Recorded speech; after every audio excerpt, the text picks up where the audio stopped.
Well, I wanted to first mention thanks to Kathy Mead and Vereen Nordstrom and the membership and the friends and everyone here at the museum. Please, if you enjoy the presentation today, you enjoy the facility, I encourage you to support the museum, support the Genealogical Society here, and spread the word. Spread the word. So a quick thing I wanted to say is Välkomna till musit svensk-amerikaner. Jag ska tala på svenska på alla tid. No. Here's my Swedish dictionary. The rest of this lecture will be in Swedish. I hope you've been studying. No. All right. All right, all right. I'm just, teasing you. How many of you are familiar with the show Allt för Sverige? Did you see it anywhere? All right. Allt för Sverige, roughly translated into English, means everything for Sweden.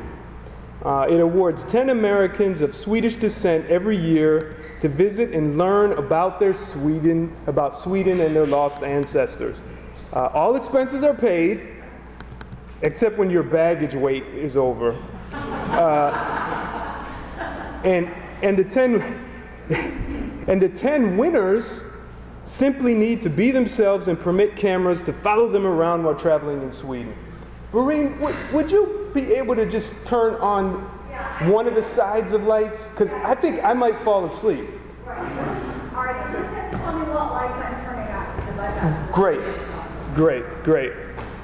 Yeah, I was wondering about that. So I say lost ancestors is because, everyone pretty much here in America of Swedish ancestry, almost everyone, has no idea who their relatives are in Sweden. Our immigrant ancestors had no choice but to survive and assimilate in North America. That one's good. Oh, perfect. Thank you. That's great, right? You all okay with that? Okay. Mycket bra. Very good. So assimilation, what happens generally is everything that was before disappears, goes down, less important, gets lost. So now we, their great-grandchildren, are often left with little or nothing of connections to that ancient Scandinavian land. Now the title of this presentation may seem strange to you. It was a very difficult thing for me to accept this invitation from the museum. I mean, I was honored by it. Well, we'll get into why it was difficult. My story is about a gift from the people of Sweden, the struggles of myself, my mother, and my Swedish ancestors. It is a story of extremes. It is a story about Swedish values and culture from the perspective of a Muslim black man of Swedish descent. You will be happy and you will be sad. You may even feel the urge to storm out of the room. However, as hard as it may seem to get, please hang on till the end. This will not be a play-by-play of what you see on the show. I have not watched the show beyond the first episode, but I encourage you to watch it on YouTube. Meanwhile, I want you to let go of your preconceptions of what is American, what is Swedish, what is immigrant, what is Muslim, what is winner. Can you do that for me for a little bit? Let us begin. I have a diverse heritage, African and Swedish. My wife is Mexican. We are Muslims. Our parents are Christians. We were born in the United States. We pay taxes and we teach our children about their genealogy and cultural traditions. Always curious about our Swedish ancestors, but we were never really looking deep. The family on my mother's side has no connection to Sweden, or Europe for that matter. We are essentially trees without roots. Sweden, what's that? Maybe something to do with rice pudding, blonde hair, socialized healthcare, a museum in Andersonville. So you know in genealogy it's about clues, right? It's all about the clues. What are the clues? Thanks to a resourceful cousin named Darren in New York and Ancestry.com, we have retrieved a maternal family tree going back to the late 1600s. However, when it came to my mother's father, beyond the name and personality of my Sweden-born great-grandfather, Carl Gustaf Andersson, it was a great big mystery. And here's a picture of him. This you see next to his picture is a handwritten note by him spelling the Swedish city where he lived before emigrating to the United States. And in the corner here it says Kristinehamn. Kristinehamn. All right? That was it. As a photo retoucher serving and teaching within the genealogical community, I often see interesting news related to family history. In 2010, I saw a Facebook post from Megan Smolniak. Some of you know who that is, right? About a TV show that follows 10 specific Americans of Swedish ancestry traveling in Sweden to find their lost relatives while learning about Swedish culture. The first place winner of various physical and mental challenges will get a family reunion with lost and found relatives in Sweden. The other 9 would receive priceless genealogical information as well and contacts of living relatives in Sweden. Knowing that much of my father's maternal side has been covered thanks to cousins Helen and Elector, I knew this could be a great opportunity to retrieve that lost history. Notice I'm dropping names, so you know, when these cousins, if they watch this, they're like, okay, he mentioned me. Moreover, it would be a great chance to vindicate my mother, who was alienated by some in our family and society for marrying and having a child with a black man in the 1960s. Imagine that, I thought. A half-Swedish, half-African Muslim citizen of the United States and husband to a child of Mexican immigrants would be the link to Sweden that was lost almost a century ago. What would Rush Limbaugh have to say about that? After a free flight to New York City for an interview with a handsome group of Swedish producers, I made the shortlist for the Allt för Sverige first season. However, after the interview, I declined, saying that I wouldn't be a good match due to dietary restrictions and my doubts about how I was too mellow to be on such a show. They agreed and said they might try interviewing me again after the show gets established. Frankly, I was glad I tried, but satisfied with never hearing from them again.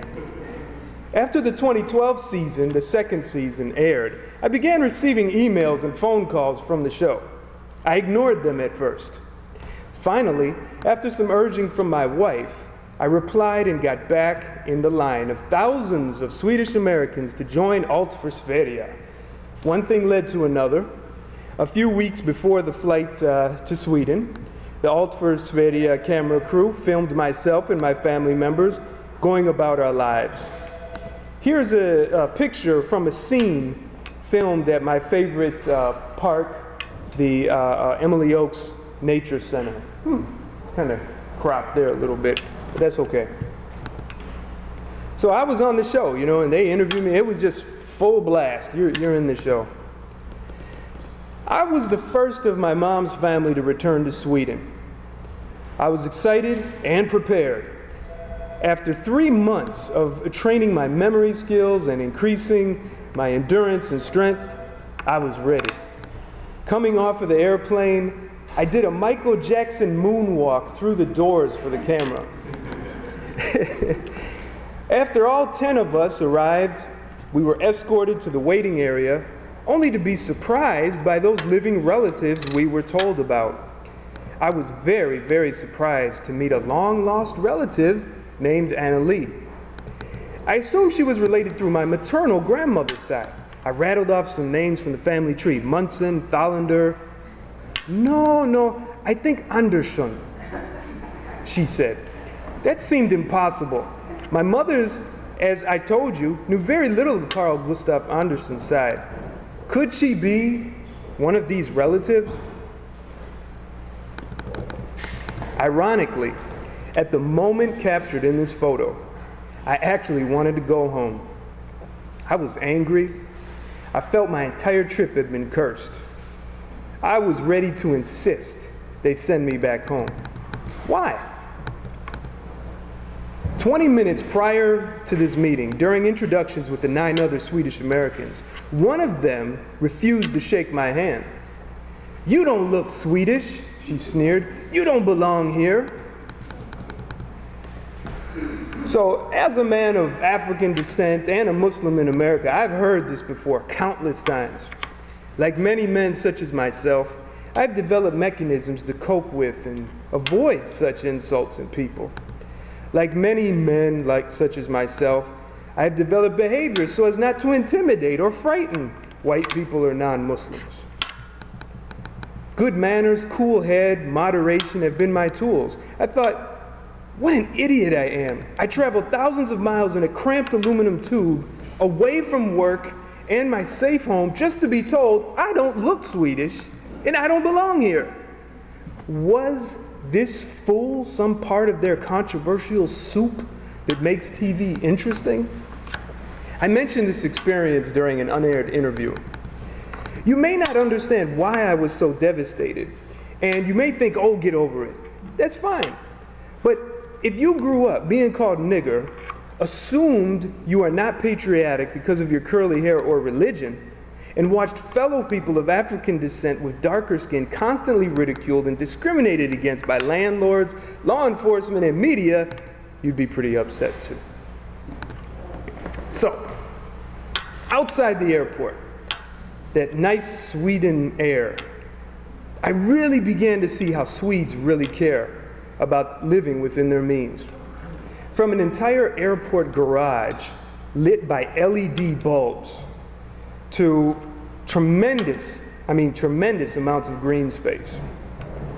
There was an aura of calmness. The air was so clean.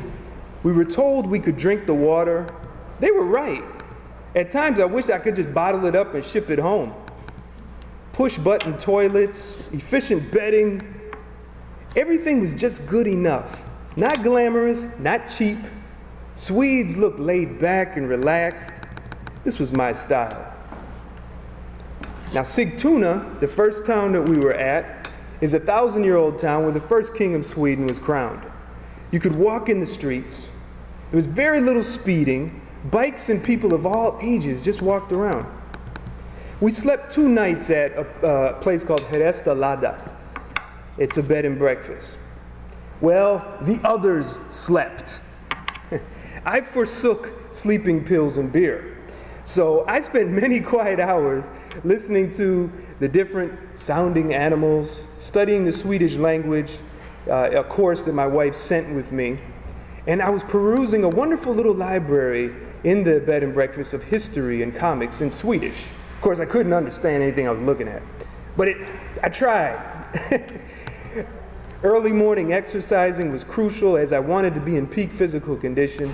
The Altförsverige staff did a fine job making sure I had plenty of healthy food to eat for my fuel. Despite the sneering, nasty woman's continued ignorant and racist comments throughout our journey about the third world people, the submissive Asians, etc., she kept uttering, in my lack of sleep, I treated myself as though I was in school on a paid scholarship. I knew I had to do my best. I wanted to make Sweden proud of my behavior and attitude. I wanted to make my mother proud and give her something she could never give me for the first time in my life. So here's our first Swedish language class. That's Anders Lundin from the show, the host on the show. So this was time to learn. This was our first day. So it's time to learn Swedish language and culture in a one-room schoolhouse. I absolutely loved this part of the trip. This was my first Swedish lesson.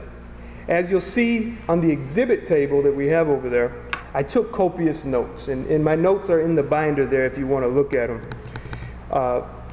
Look at the title. You can't see the title too well right now, but I'll tell you what it says. It says, Svenska för utvandrare. Hej, hur är det? Nej, ganska bra faktiskt. Now, the first word of the first sentence is svenska för utvandrare. So that's the Swedish for immigrants, not immigrants. Was this an accident? Was he saying we're emigrating to Sweden from America? I don't know. So I was really curious. I'm really, oh, wow, this, you know, a year later after learning some Swedish, I'm thinking, wow, he's trying to send a message. Maybe he wants us back there. I don't know. The most eye-opening thing I learned about was the concept of Swedish moderation. It is based in a uniquely Swedish word, lagom. It means just enough. I was so moved by this lesson because my entire belief system, from religious to diet and business, was absolutely the same. While some whined and complained about the difficulty of the language and culture, I was seeing clear similarities between myself and Swedish culture. I also thought of the Muslim immigrants living in Sweden, whose beliefs in the austere lifestyle of Prophet Muhammad, who emphasized consensus and seeking common ideals between people. I wondered, are Swedes seeking common ground with the new immigrants who follow Prophet Muhammad? If they did, it could lessen tensions and unify the country. Stockholm, the capital. The next day, we hopped on a real fast train. I guess it was a slow train to Swedes, but it was fast to me. On the train, I sat far away from the riffraff with some of the Swedish comic books that I had borrowed from their library.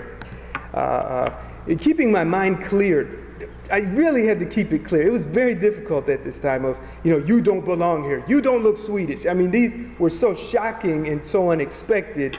It was hard to just forget about it. So, you know, one of the cast members tried to cheer me up even and said, hey, well, you don't even really look black, so don't be down. I said, okay, well, to myself, I'm like, yeah, you get a B for effort. And obviously, I was making the other Americans more uncomfortable because I didn't crack a lot of jokes. I didn't hang out while they were drinking and smoking. I was also criticized for wearing a tie and jacket. So, mind you, I never criticized their behavior. Some dressed as though they just got out of bed. I was very tolerant of their differences and tried to answer their curious questioning about my religion and philosophy with kindness. I preferred to exercise, study, talk with the Swedish production crew and other Swedes. I came to learn. I came to bring a most wonderful gift from my mother. Whether I wanted to or not, I was representing Muslims, immigrants, and Swedish people of African descent. Countless bicycles and trains are all over Sweden. They got bike racks, jammed with bikes. I mean, big bike racks. I mean, not like what we have here. The bike racks we have here are like a pipe in the ground compared to what they got over there. The Swedes are so respectful of the green space. They promote public transit, just like me. Because I don't own a car. I take the bus, the trains, and I bike, and I walk. We visited the Vasa Museum. It's a nice picture there on the left of it's in the shape of a ship after which it was named. And then there's a little picture of me standing there in Gröna Lund, which is near the museum. And I was conscious of the possibility that some of my ancestors actually walked these same streets. All right, so time for some fun. I mean, other folks dreaded this. I looked forward to it. These were the competitions. So you'll see this on the show. You've seen it. Archaeology was the theme for the first few days of our trip. From the old churches to the rune stones, the Viking heritage, it culminated in a well-planned and educational competition in which we had to find a special treasure. Suffice it to say, the team on which I was a part did not finish digging up our treasure before the other team. Therefore, we lost that competition. It was probably my fault. If you watch the video of the first show on your own, you'll see one of the multiple times. I mean, you only see one of the multiple times. They edited a lot where my silly self kept digging up empty cans, boards, and scrap metal, trying to put it on the board for proof. I'm like, oh, this is it. They're like, no, Eric, go back. You know, so I'm like, so, you know, it was really embarrassing. Here you're seeing me in this picture from the show, looking at a photo of a house that's quote unquote connected to one of my Swedish ancestors. And I have that exact picture right there on the exhibit table for you to look at. Who it was, they wouldn't tell us. We just had to keep competing until they sent us home. I eventually learned that this was the home of that great-grandfather of mine, Carl Gustaf Andersson. Well, I finally got some sleep this night. However, to make up for the deficit, I overdid it, and understandably annoyed everyone, including our escort. I was late getting up. I annoyed them so much. I really hope to not do well in the next competition. I had enough. I was very happy with what I learned so far. I knew my time was limited, and the only thing that kept me going was that I was sacrificing something for my mother. So, the birthplace, all right? I never had this attitude, we must win, I will win. The producers could never get me to talk like that or talk bad about other cast members. My attitude was, do your best, be humble, and don't gloat. Because I don't want to be a gloater, I don't want to be arrogant, you know, and plus I don't want to make America look bad, I don't want to make black folks look bad, Muslims look bad. I just want to just be a decent person, you know. And simply put, in the United States here, we are taught to compete for dominance, often to the detriment of ourselves or others. I never went to college to get a good job. I went to college to learn about new things and how to do what I know better. Money, power, domination, in my opinion, are dangerous things.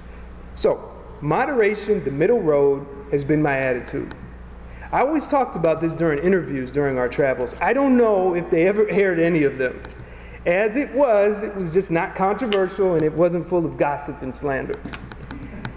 Yet, when you look at the gift from the Swedish people of this journey and the photo of a building in which that man was born and lived in Sweden, how can one think they're not a winner?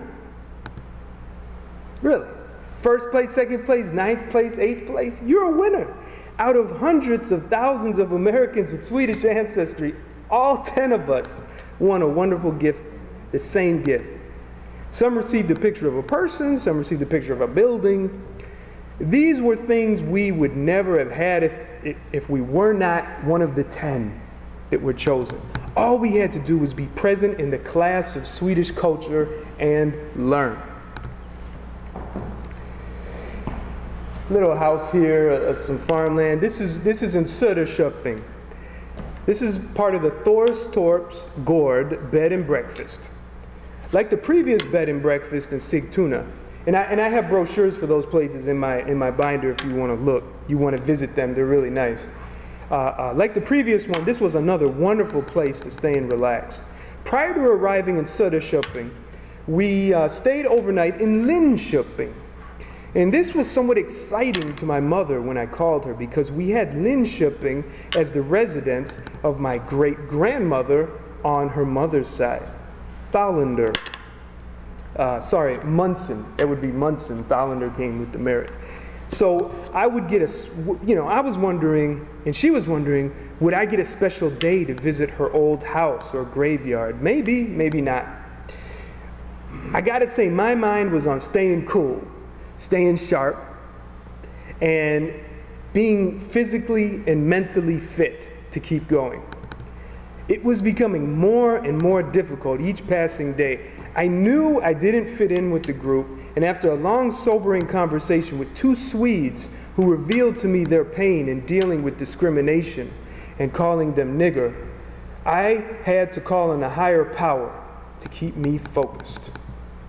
What I saw the next morning while eating a hearty Swedish breakfast at the Linköping Best Western told me that I most certainly did not belong in Sweden, and the sooner I leave, the better off I would be.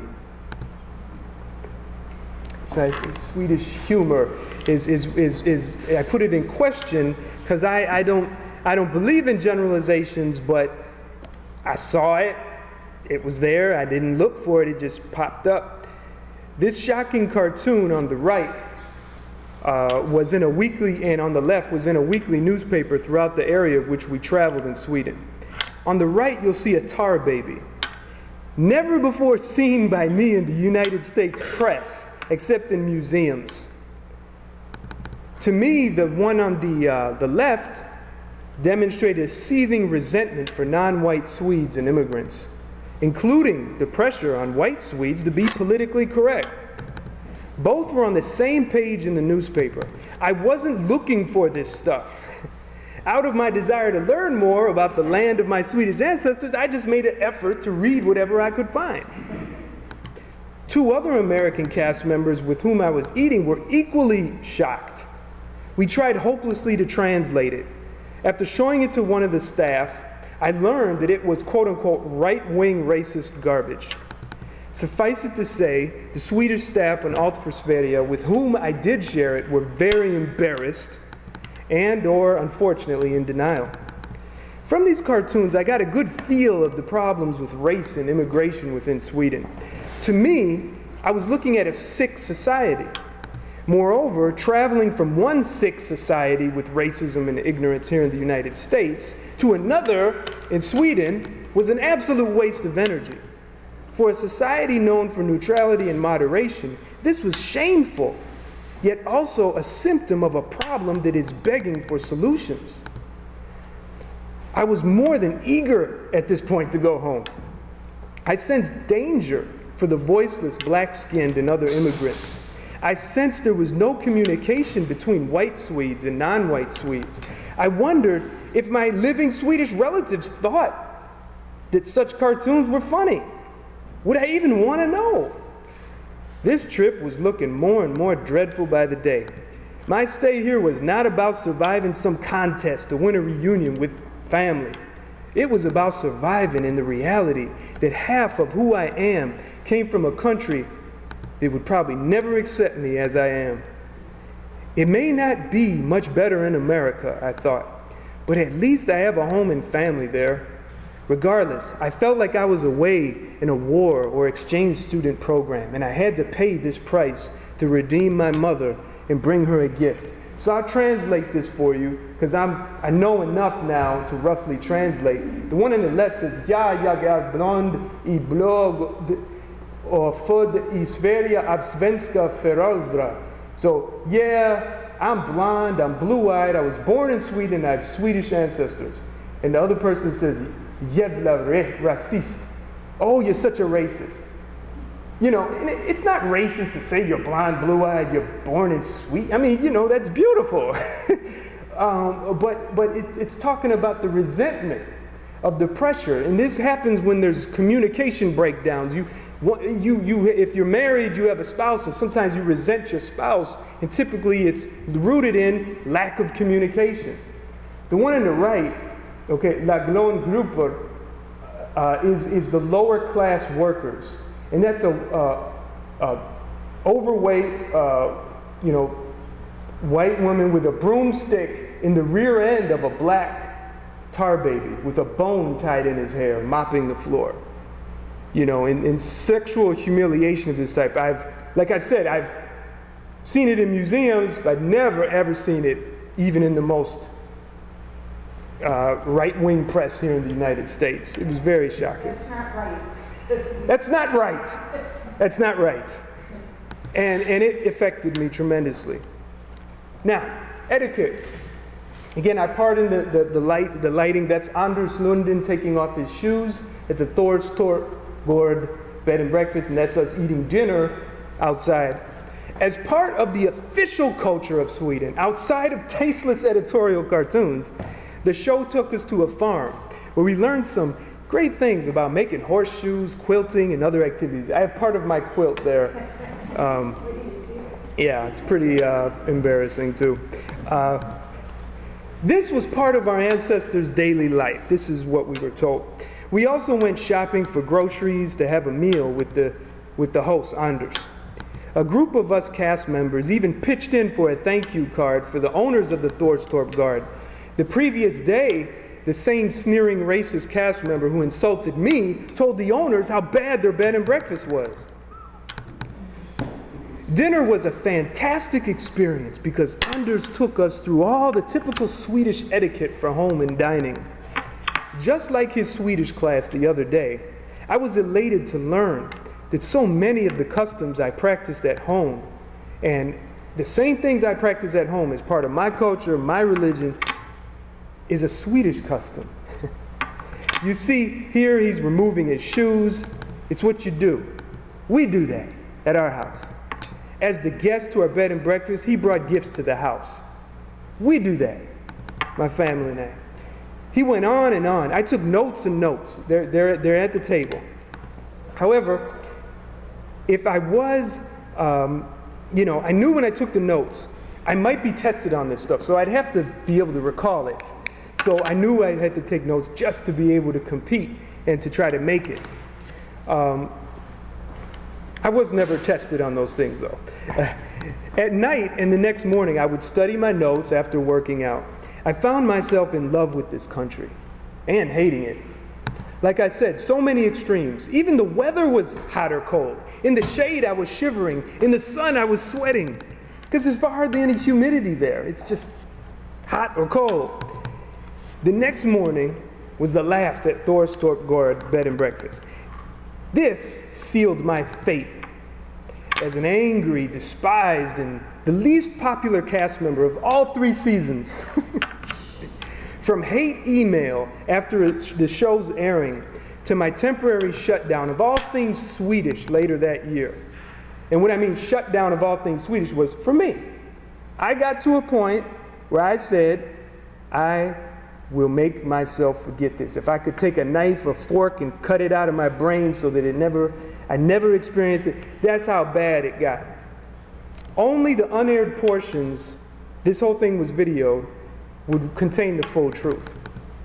While cameras filmed us finishing breakfast, the producer asked us to talk about our experience so far and how we feel that one of us will be going home. I only spoke when called upon. When I did, some folks cried, some gritted their teeth, some rebutted, one stormed out of the room cursing. The question, do you feel Swedish, was put out there. When it was my turn, I calmly replied, no. From the moment I arrived in Sweden, I explained to them in front of everyone that I don't look Swedish and I don't belong here. No one stood up for me. From conversations with non-white Swedes, I learned that they feel they don't belong here. From the Lindstrom cartoon you saw, I was told I'm good as only a lower-class working person with a broomstick in my rear end. Look, I told them I am, was, and always will identify with my father's African heritage. And this should be no problem with you, as anthropologists have proven humanity has evolved from black ancestors in Africa. In America, I grew up being insulted for that African heritage. I will fight for it and never let go of it. And I am here to redeem my mother, my Swedish mother, from the racist society and family who judged her for marrying a black man. Well, the storm of anger and shock filled the room. One of them shouted, of all the Americans who applied, you are sitting in their place when you didn't even want to be here. You see, I said calmly, that's why I don't want to be here. You don't accept me for what I am. You want to change me. I tolerate all of you. I accept you for your differences. I never question what you do and why you do it. Yet you cannot tolerate me. You want me to say and be just like you. It went on and on. Some of them insisted I should feel Swedish. They just insisted on it. Because if I didn't say I felt Swedish, they wouldn't accept me. I kept my cool during the entire time, thinking about lago. Just enough. But when I said this, tired of the insistence that I ignore the shocking and insulting experiences of my trip, and their refusal to accept me for what I am. I said, you know what? I feel like Kunta Kinte in Roots, being whipped by the slave master because he didn't want to call himself Toby. I lost it right there. The room exploded, and that's when the one left the room cursing me out. The Swedish producer cried. 2 cast members seemed sympathetic to my side. I will not speak for them. I will let them speak. I felt my trip was over. My joy was officially gone. For the first time in years, congratulations, hate for white people and resentment for having been so naive to think they would accept a skinny half-African Muslim with glasses filled my mind. Although I looked cool and happy in the show, I was far from it. Yet again, I reminded myself of why I was in Sweden, having my dignity assaulted to redeem my mother. My mother was the only source of inspiration to stay.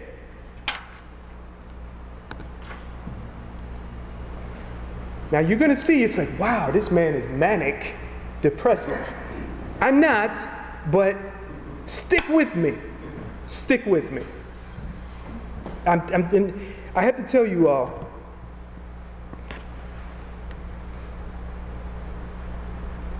I've got to do this, okay? I've got to do this. And I want to let you know I believe in redemption. And I believe that no matter how bad things can be, all differences can be reconciled. So I want you to stick with me and go through the pain with me and go through the joy. All right? Now, in Söderköping, we had the first individual competition.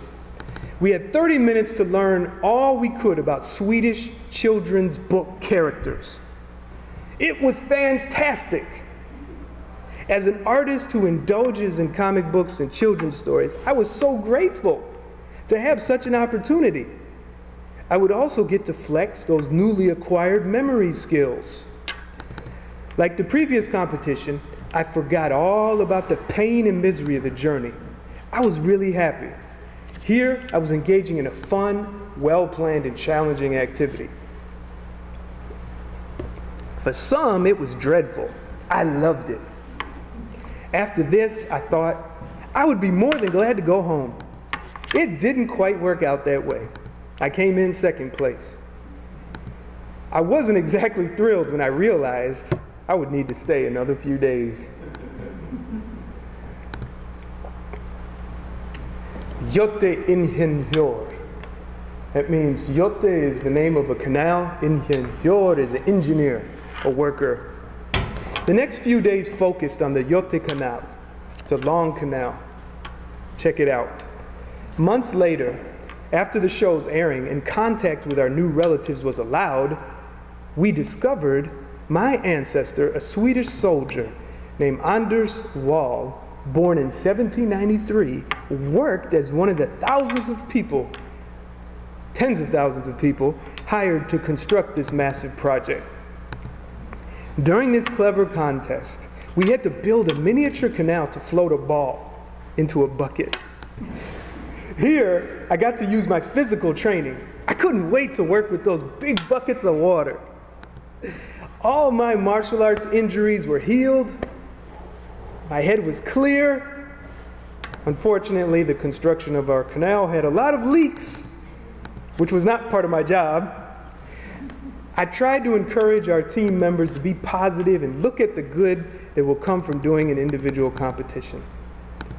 Before it was announced that our team lost the competition, 2 of the American cast members, announced to us, 2 of the American cast members complained that a producer that worked on the show shouldn't have accepted a job working for Al Jazeera America.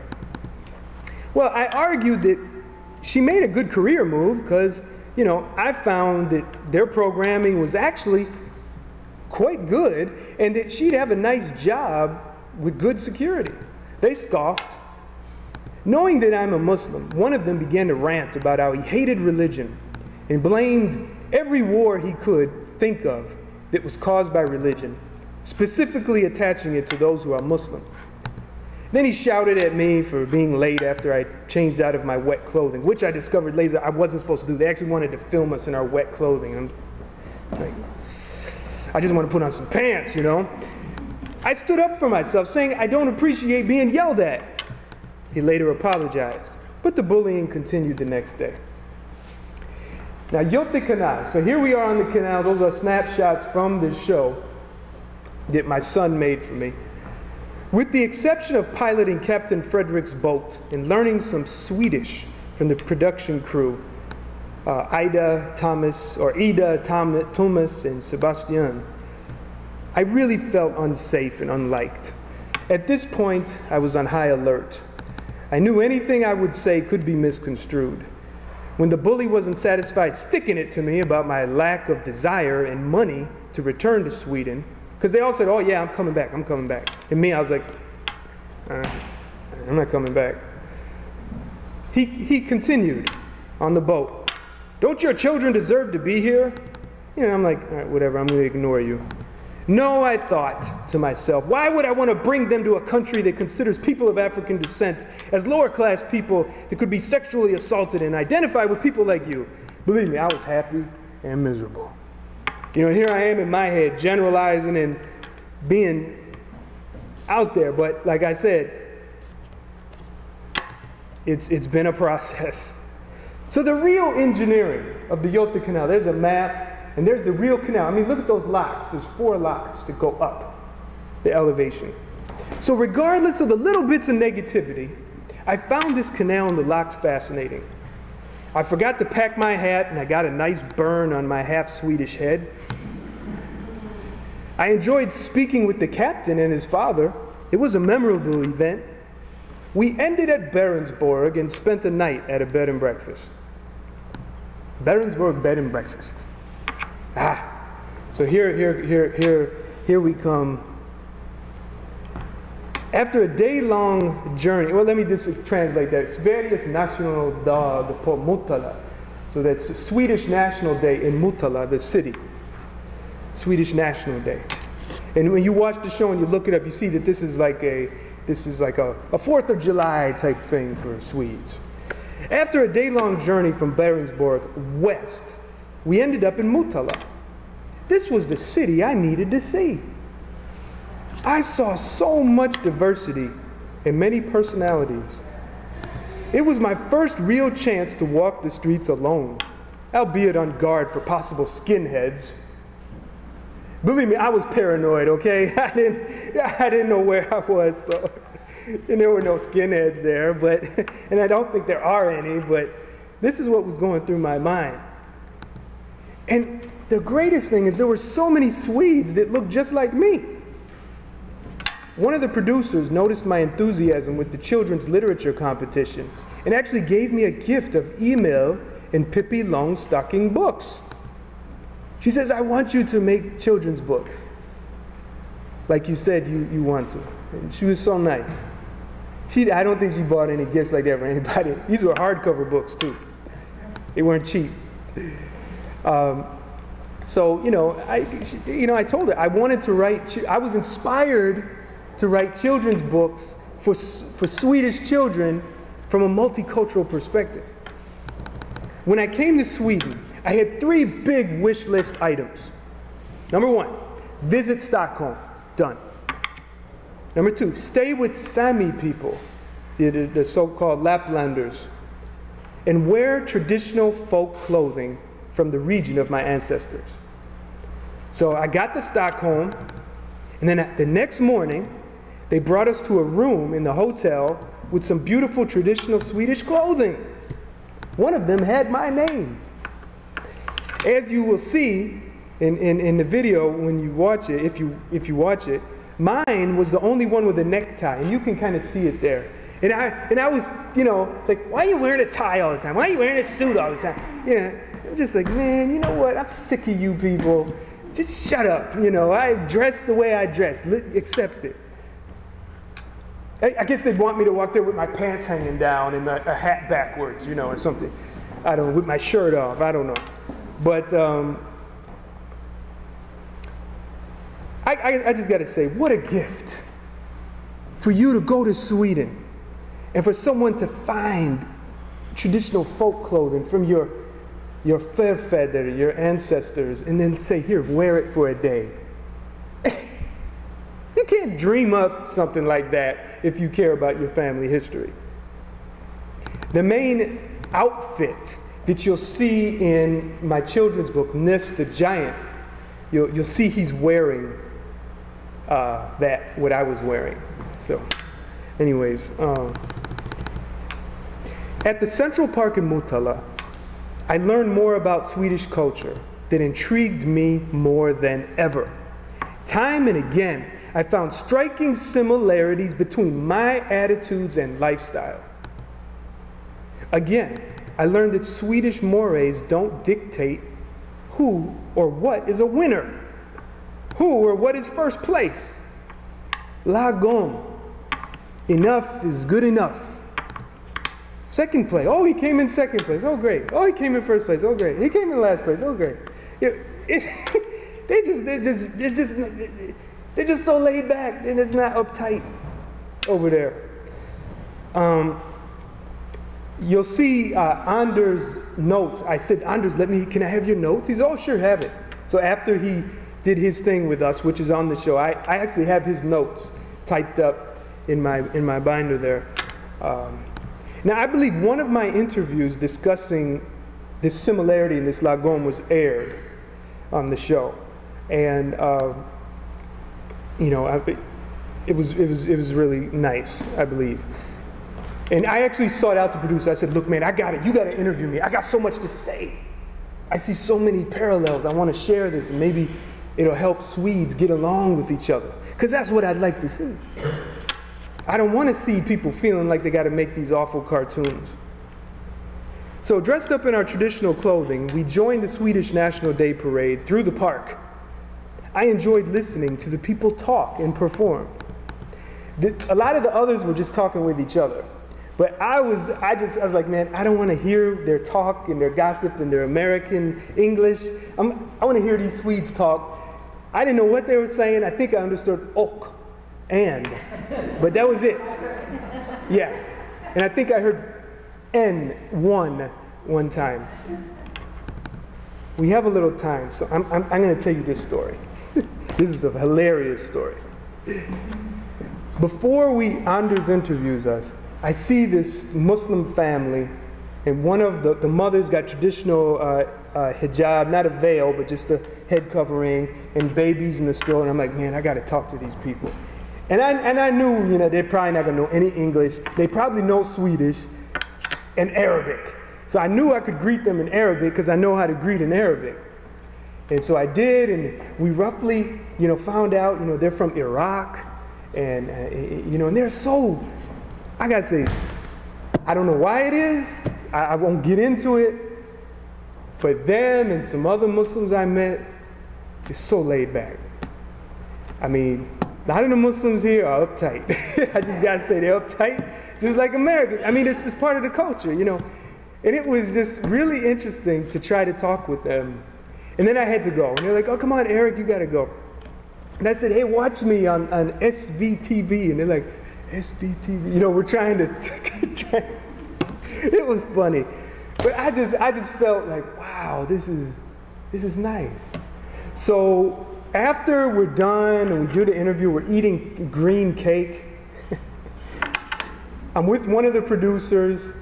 And the sister, and she wasn't covered, some wear their head covering, some don't, whatever.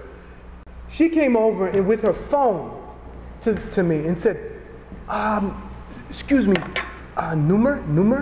And I'm sitting there, and so the producer, I said, could you translate? And they talked, the producer talked. And so the producer translated, and the producer was giggling and blushing, and she's asking for your phone number. And then she quickly said, "Oh no, he's a gift or he's married or something,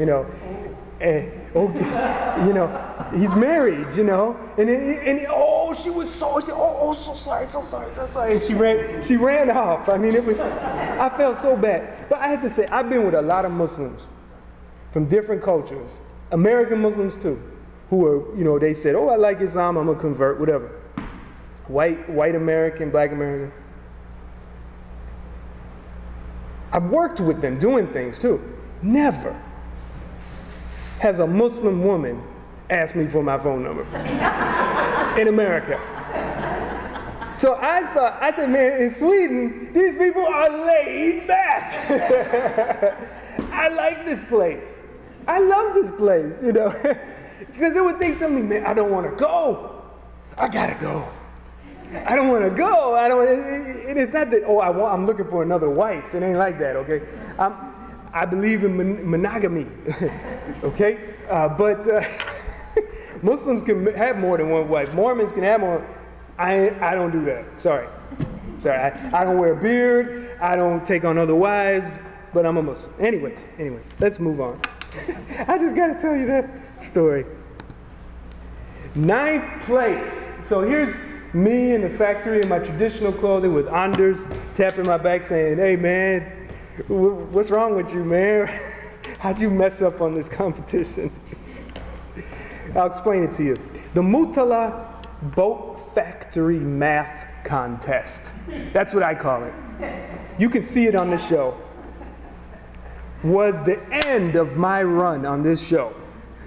And it was the perfect place to finish. First of all, math is my most despised subject. Basic math, algebra, whatever.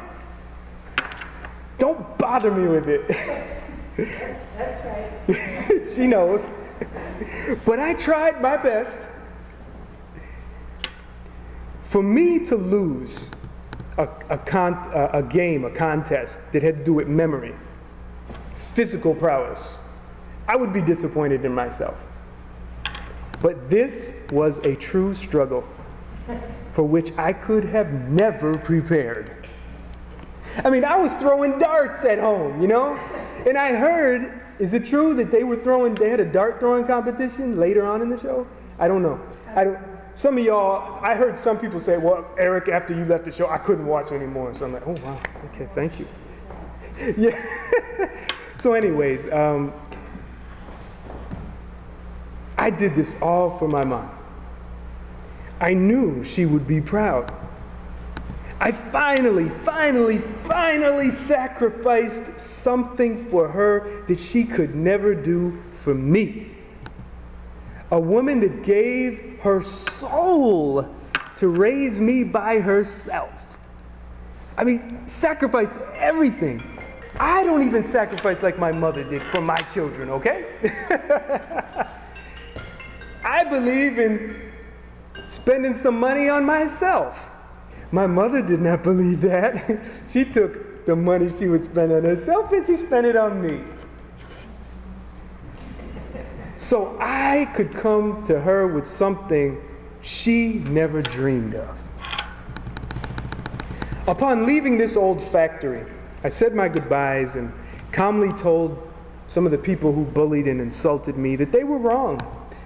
I encouraged all of them and the others to seek the attitude of lagom. Don't boast or cry or gloat. I mangled some Swedish phrases I learned from Anders. You know, to me, I felt Sweden was for white people and I was the spoiler for their fun. The bitterness I had was raw. The Swedes, on the other hand, I seemed to get along with them well. Regardless, the damage was done, and I knew it would be a long, painful process of healing to this very day. Disenchantment, struggling to accept the good with the bad. Even on the flight home, I had to endure some bitter Swede complaining about Islam, Muslims, and Sharia law. I mean, 9 hours of this man, blah, blah, blah, blah, blah, blah, blah. I was so mad. My family picked me up from the airport. I was so mad, I gave my mother the entire package that they gave me. Because I was determined to burn it. I wanted my mom to have her gift and for me to forget anything about Alt för Sverige, Sweden. But a winner, a 9th place winner. And here I am holding a beautiful family tree painted by the genealogist there in Sweden, Elena Stark, who passed away of an awful bone marrow cancer. Ugh. And I have it on display there for you to look at. The best part of this trip was the family tree and a box full of genealogical research from the late genealogist Elena Stark and our newly found cousins, Siv and Tore Val. This beautiful hand-painted family tree, boy, you know, this was for my mother and all the relatives back home in the United States. Regardless of any misgivings they might have, they'd have to thank my mother for marrying that handsome black man from North Carolina and their Muslim son. So why am I a winner? And here I am, another screenshot my son made from the show, reading a story that they gave me of my ancestor, Anders Wall. I got contact with lost relatives, gift of a family tree, free tickets to and from Sweden, a humble but appreciated stipend for my time away from work. My mother, daughter, and stepfather have now the way paved for them to visit Sweden, and they just got back this month. And of course, the kind Swedes who reached out to me through Facebook, such as Christer in Lund. This man, Christer, wrote a 25-page email to me, telling me all about the history of Sweden and immigration and race and culture, and essentially pleading with me, don't disown Sweden. Please don't. Here's why. That was an angel. That man's an angel. Why am I a winner? Lost and found cousins. Here's pictures of my daughter, my mother with Annalie and her husband. Here's Bertil Wall and his family with my daughter in the pink over there. We have these pictures at the table. A surprise reunion. My mom and stepfather daughter went there, and they had a surprise reunion. And here they're at the Göta Canal, Sjötorp. It's about 25 or more people. And on the right, it's kind of hard to see, again, you can look on the display, is the home of where my great-great-great-grandparents, Anders Mattsson Wahlberg and his wife Sarah, lived in Visnum. The house is still there. Amazing. The genealogy. The genealogy. I am going to read. Sorry, raise your hands. Who saw the show? Who saw the show that I left on? Show number 3. Okay, so I'm going to read this. You who saw the show, you know this. And I'm just going to put this right back here. They gave us all this genealogical information, you know. And there's a picture that they showed of a replication, a facsimile of what the house would have looked like where this ancestor of mine lived. And here's the letter. Dear Eric, your great-great-grandfather, was Anders Mattsson Wahlberg Wall, a soldier who lived in the Paris Visnum with his wife and children in the early 1800s. The military life was rough, and soldiers like Anders did not receive the kind of recognition they usually deserved. Certainly, he did not live a comfortable or secure life. He died of consumption at 48 years of age, leaving behind a wife and children who were hardly equipped to handle the miserable and unsanitary environment without him. 2 of Anders' children died early, painful deaths as a result of unsanitary conditions. His daughter, Anna Charlotta, died of typhoidal chest infection just 1 month shy of her 3rd birthday. Her brother, Per Jakob, lived to be 13 before dying of something called rot fever, or ret fever. The siblings of Anna Charlotta and Per Jakob lived with the constant fear of getting sick themselves, topped with the grief for the loss of his siblings. One of Anders' surviving children was Anders Andersson, born in 1817. As if it were not enough to survive the death of his siblings, the absence of his father, and the unhygienic surroundings that killed his brothers and sisters, he still faced a nearly impossible life in adulthood. Without his dad, things only got worse. Anders, the younger, approached adulthood as a member of the lowest possible class of people in the village. They were called back hut dwellers, in Swedish, backstuggusetare, and they would live in those back huts in the ground. Anders had no land to farm at all, so he was reduced to doing day jobs for a local landowner. In return, Anders got permission to build a ramshackle hut for his wife and 8 children, along with a small patch of ground, usually hard, where he could try to grow some potatoes. To make matters worse, he and the other back hut dwellers were prohibited from traveling outside their home parish, as it was written in Swedish law. So much for moderation. They changed a lot in Sweden. They really revolutionized their society. It's amazing. We could learn a lot from them. Only in 1860 did Parliament lift this rule that required Swedes to carry a passport to travel between parishes. Before then, if anyone was caught walking along a country road without one, he or she could be arrested and sentenced to hard labor.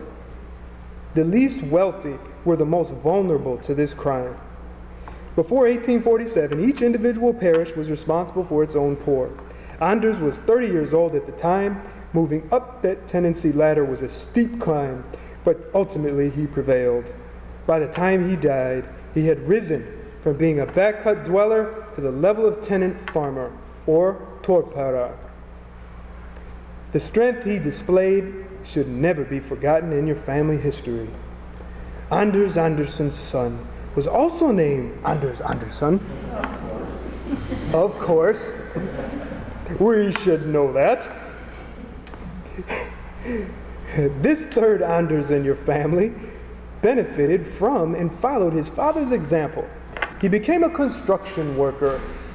He earned a wage and did not have to endure the hellish circle of a sharecropper's endlessly rotating debt. The younger Anders Andersson had a son himself, to whom he gave what he believed to be a more distinctive name, Carl Gustaf. He was born in 1870. The child would live to see the rate of social change unthinkable to his grandfather and great-grandfather. Carl Gustaf took full advantage of his newly found freedom by moving to Sundsvall to work at a sawmill. And when he didn't find that satisfactory, he moved on to following the pull to America. To this generation, America seemed like a utopia for dreamers. Carl Gustaf was one of many Swedes to come to the New World, one among a motley group spanning the gamut from religious refugees and starving farmers to aspiring businessmen.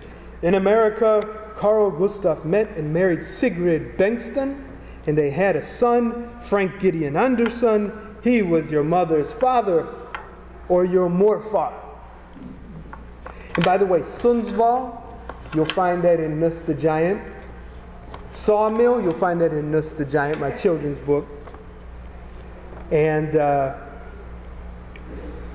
was that story. Almost done. Here's a bonus. Why am I a winner? This is at the table too. I have Finnish ancestry. Finnish ancestry. And here I am down here. Here's my mom, my grandfather, great-grandfather, great-great-great-great-great-great-great-great-great-great, all the way to 1570 in Finland. A man named Simon Isongen. And here's a picture of my cousin Tore. meeting our great-great-great-great-great-grandfather, Simoni Sungen, at the Finstigen Outdoor Museum. Now, this is a reenactor. He did not travel back in time. But there is a museum in Sweden named after my grandfather. I mean, can you believe that? And so, our cousins, Torre and his wife, got this information, I'd never know about this if it wasn't for being on the show. Why am I a 9th place winner, So, Sweden and America. This became a time of reflection, healing, and returning a favor through creative action. And what do I mean by favor? Sweden gave me a gift. I actually feel indebted to that country for the gift. It wasn't some wealthy entrepreneur or philanthropist that funds all for Sverige. It's the taxpayers that fund it. So here's my family at Vasa Park in Elgin for Midsummer 2013. So, in America, looking back, I saw, met, and felt the pain of Swedes who feel marginalized, especially the children. Especially, I met a child, I was so heartbroken to hear what he said being called nigger by neighbors all the time. I knew exactly how he felt. There's a burning desire in my heart to help these children and immigrant Swedes to feel and be a part of their country. I want them to have a place in Sweden and to be leaders. I want them to learn the language because I am, no matter how different I look, a black man of Swedish descent. Sweden gave a lot of good and spent a lot of money on me. I want to return that favor through something good. I want to heal and shed the scab of my negative experiences and eventually fully embrace that half of me, as I have done with my African ancestry. So a big part of that healing were the children's books. Nus the Giant, adapted from an old Swedish fairy tale. You could look it up online and read the old tale translated into English. It has the same title, the same storyline, but this giant has dark skin and black curly hair. And he was born from an egg, just like the real Nus, in the woods of Västernorrland, a place where that ancestor of mine worked in Sundsvall. The other book is based on a girl to whom I gave a Swedish flag. After the parade was over and we were leaving, we all had Swedish flags, and I saw her and her mother watching our parade. I mean, they're on the outside watching the parade, like on a park bench. Everyone else is in the parade. And I'm thinking, okay, you belong there. And so, I greeted them, and I gave the daughter my flag. And the mom said, "Tack så mycket," with a big smile. And I was learning, so I said, "Varsågod." I don't know if she knows about the show or anything, but, I know what that girl's going through. I read about these things, and these characters, I don't know her name, I don't know anything, except that she was an African, her parents were obviously African immigrants, and she was probably born there. My characters in my books grew up suffering some kind of discrimination, but they both become leaders in their communities. Nus the Giant suffered because he was a giant. He'd be breaking stuff all the time. Couldn't keep a job, And Mariam looked different, and the girls in the school said, "Well, why you cover your hair?" And you'll see how these characters are redeemed, and you'll see how Sweden and its problems are redeemed in this book. So the underlying theme of my books is lagom. Enough is just enough. Getting along, consensus, finding common ground. This is what Sweden and the culture, the ideals are about. I have the Swedish girl of Mutala translated now. I just need to find an on-demand press in Sweden.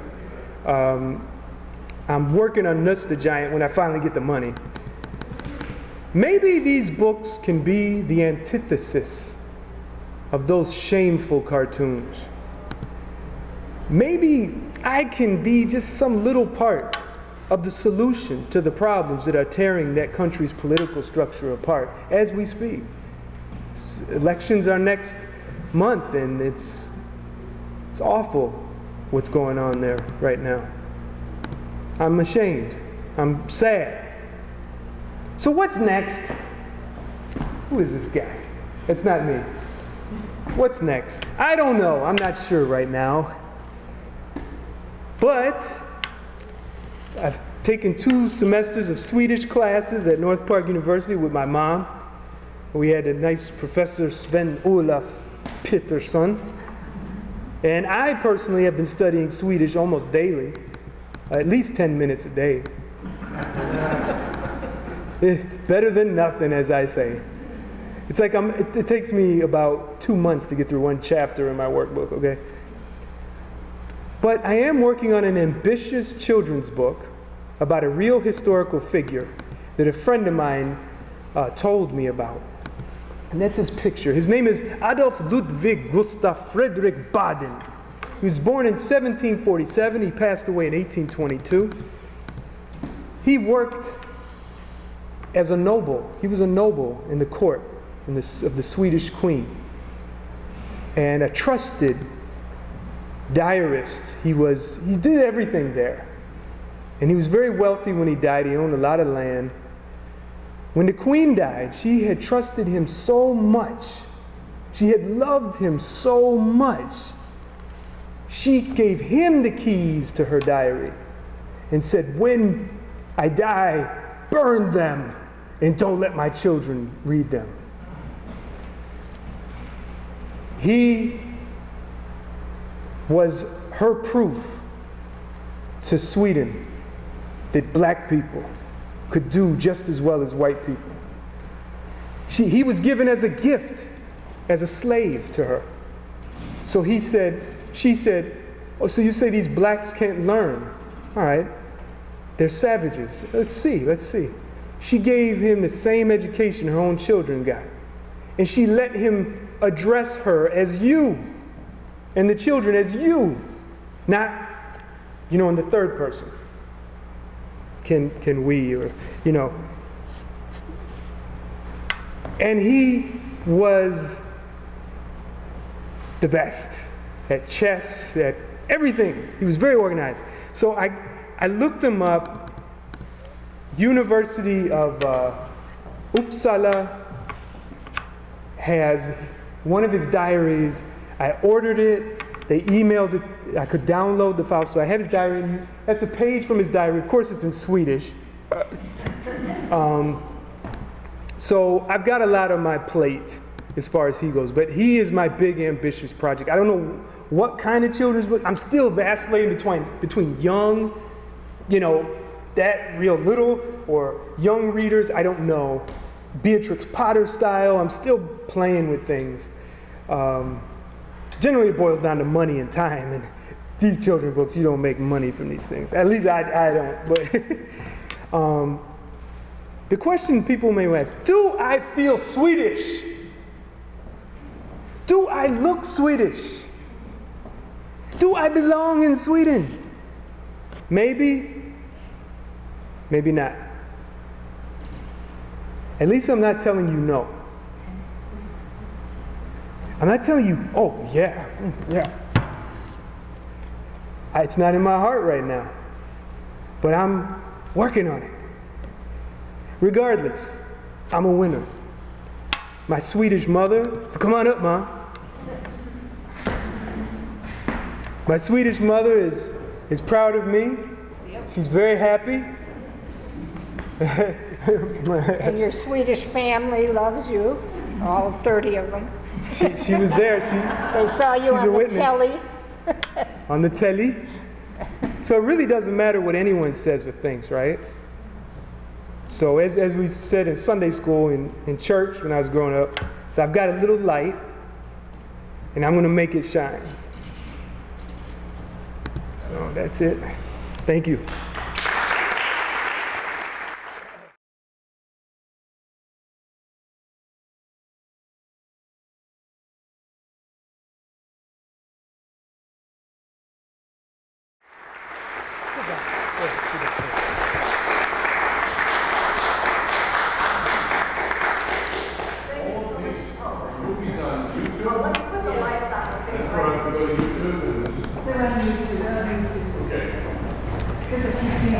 So everything is on YouTube as far as these shows. Okay, so what you should search for to find it is Alt for, you don't have to do the you can just do an O. Alt for Sverige or Sverigi. You know, think of it that way. And you got to put the year, put 2013. And you'll see everything. You could, yeah, you're going to have to search it like that. Alt space FOR, ALLT space FOR space SVERIGE 2013. And you'll see all 9 episodes or 8 episodes. And I'm in the first 3. And after, you don't have to watch anymore after that if you don't want to. But if it's fun and addictive, I encourage you to do it. Eric, how long were you there from the time you arrived until you left? Great question. How long was I there from the time I arrived to the time I left? So I arrived, I think, on a Monday or Tuesday. You know that jet lag, that time zone thing kind of messes you up. So figure Monday or Tuesday, and I flew home maybe Monday or Tuesday. So I was there a week. It felt like a month. If you had stayed to the end, how long would it have been? How long? It would have been over a month. 5 weeks. Oh, yeah, I had to get out of there. It was, yeah, I was glad to be out of there. And like I said, it was like, I felt it was their party, it was someone else's party, and I was the spoiler. Because I didn't, like, they like to joke around and drink and smoke, and there was even, prescription sedatives. You know, I'm just like, okay, I'm just, whining about, as soon as we get there, they're all walking on people's grass, looking in the windows of the building.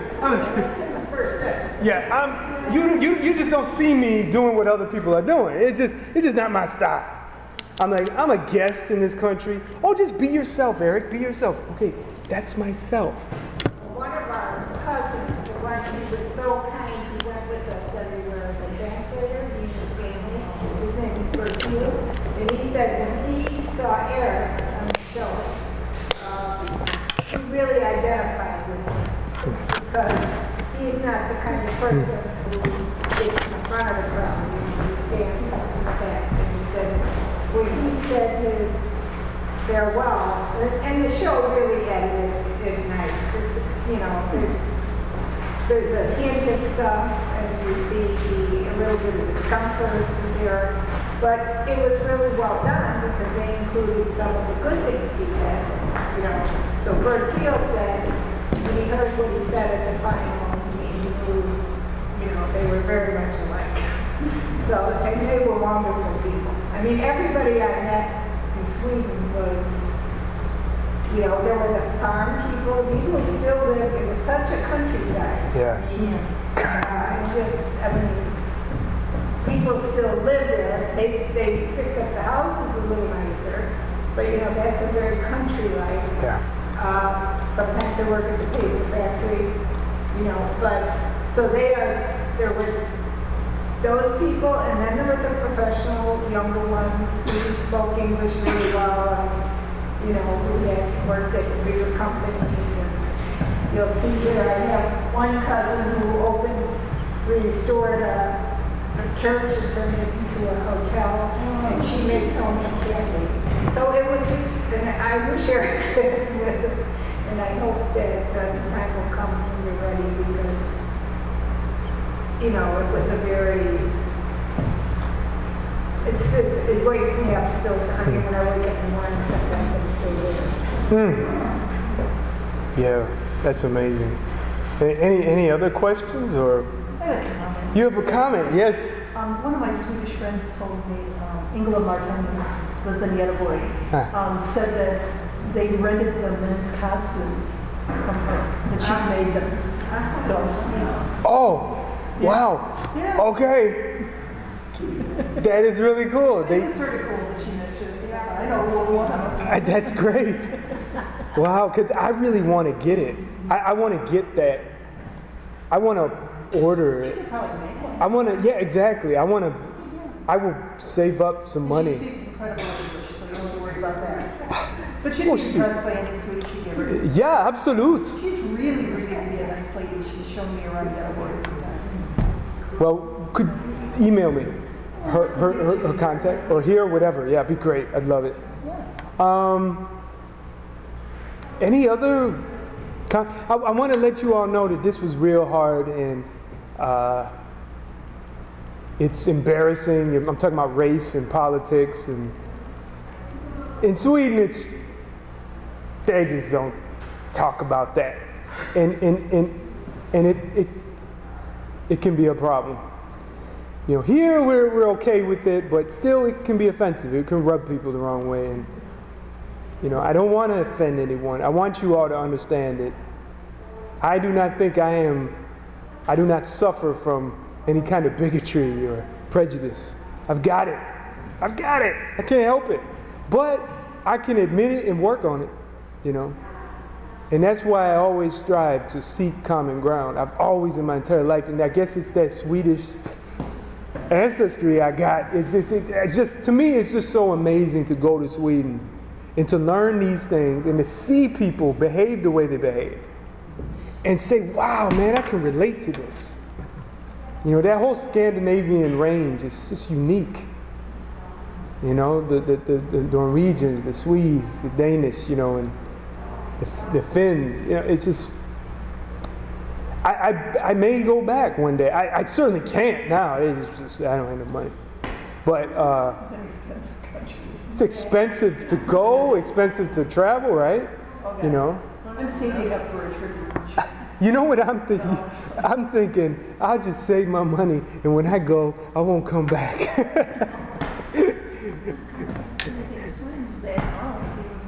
Oh, yes. The Norwegians come to Sweden so they can save money. Yes! And the Swedes go to Norway to work, right? Yeah. To make money, yeah. Yeah.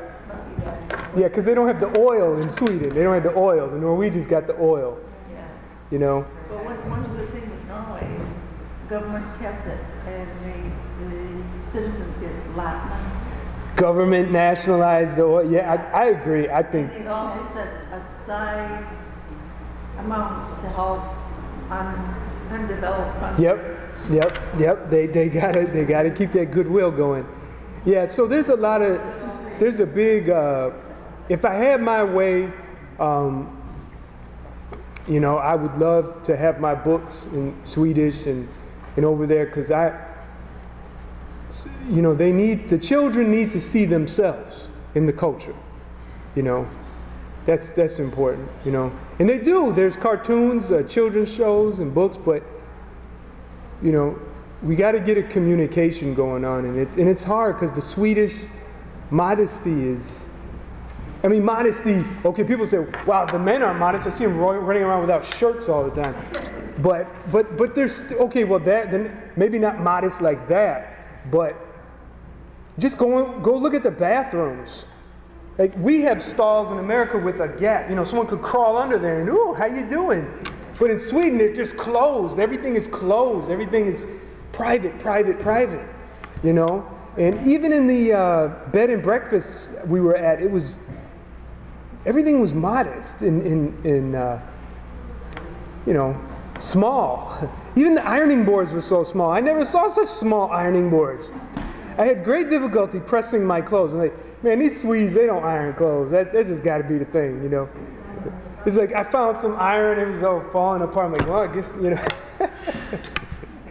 But I loved it, and I would hope that my books would also be helpful here in the United States. And you know, we're donating books to the museum store, and I pledge that as long as I'm around, if the museum store sells them out and they need more, I give it to the museum at cost. I think it's important, you know, that we see diversity.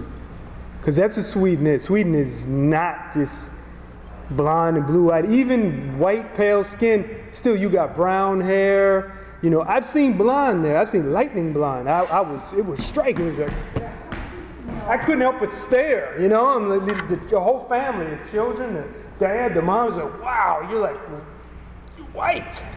You know, it was just amazing, you know. And then to see people, dark-skinned people, and Muslims and Christians. I did my prayers, and I had to make up my prayers.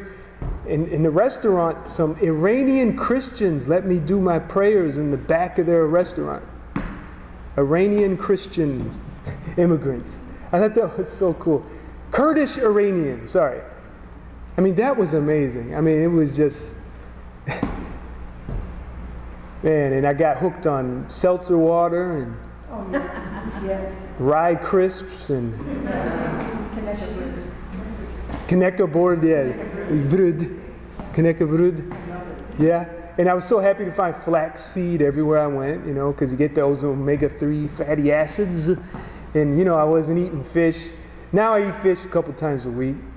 And I'm sure Sweden has something to do with it. But I don't just eat any fish. It's got to be, you know, sustainable. Salmon and herring and sardines. Lots of omega-3 there. But anyway. Yes? We really liked the Swedish beds. Yes, Swedish beds were cool. Simple. They look like boards with a little pad up, but Jimmy has a back problem, and that's the only bed she's ever slept in recently. It's really like, so where can we get a Swedish bed? IKEA? Are you serious? I hope it's not an Americanized one, no. You should have seen, I got to say this, on my last night, they put me back in Stockholm at a hotel, and the man, he's a Swede, but his parents immigrated from Palestine, and we had some interesting conversation. And he said, so where do you have a preference for a room? I said, I do not want a room by any Americans. I've had enough of Americans in Sweden. I need to be with Swedes, so put me with these. Like, well, I don't know who that is, but I really got to appreciate Sweden. Not to hate my country, not to be angry, but just to say, look, I told my daughter when she came here, when she got to Sweden and she arrived, I said, you're in Sweden, be a Swede. Be a Swede. You're there. You've got it in your blood too. Be a Swede. Learn, meet people, listen, reach out. And right, she wasn't sitting there on her laptop or iPod Touch. She has a pen pal with her cousin. Yeah, she's got a pen pal with her cousin. Because I think we can reconcile differences. I believe in it. You know, it's been hard for me because now that we've got, you know, our first African-American president, I have to tell you, I have some family members that are, you know, Well, they don't understand. They're very slanderous of the man.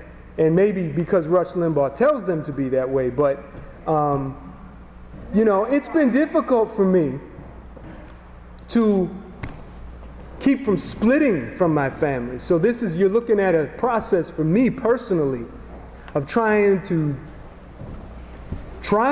hope for reconciliation, even within my own family, you know, and it's hard, you know, because some people just hate because they don't like something for some reason, you know, and I'm thinking, well, let's try to find some common ground, because what is the alternative? a race war, riots, genocide. I mean, this is the alternative. We got the Nobel Peace Prize in Sweden, and whatnot, and although they do sell a lot of arms around the world, I mean, we really, what is the alternative? We've got to try to get along and be respectful of one another, So, I guess that's about it. Thank you.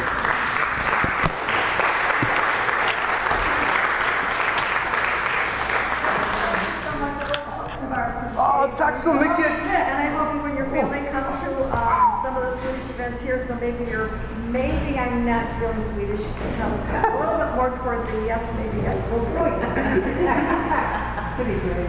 Thank you so much. Thank you. Tack så mycket. Hej då.